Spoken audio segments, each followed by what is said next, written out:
اے ایمان والو، اپنے معاہدوں کو پورا کرو۔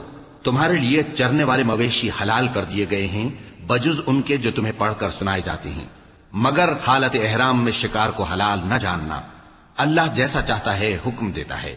مومنوں، اللہ کے نام کی چیزوں کی بے حرمتی نہ کرنا، اور نہ ادب کے مہینے کی، اور نہ قربانی کے جانوروں کی، اور نہ ان جانوروں کی جو اللہ کی نذر کر دیے گئے ہوں کہ جن کے گلوں میں پٹے پڑے ہوں، اور نہ ان لوگوں کی جو حرمت والے گھر یعنی بیت اللہ کو جا رہے ہوں اپنے پروردگار کے فضل اور اس کی خوشنودی کے طلبگار بنے ہوئے۔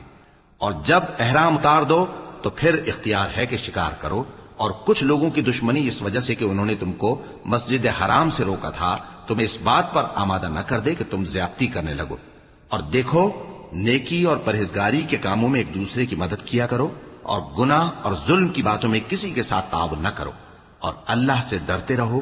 کچھ شک نہیں کہ اللہ کا عذاب سخت ہے۔ تم پر مرا ہوا جانور اور بہتا لہو اور سور کا گوشت اور جس چیز پر اللہ کے سوا کسی اور کا نام پکارا جائے، اور جو جانور گلا گھٹ کر مر جائے، اور جو چوٹ لگ کر مر جائے، اور جو گر کر مر جائے، اور جو سینگ لگ کر مر جائے، یہ سب حرام ہیں۔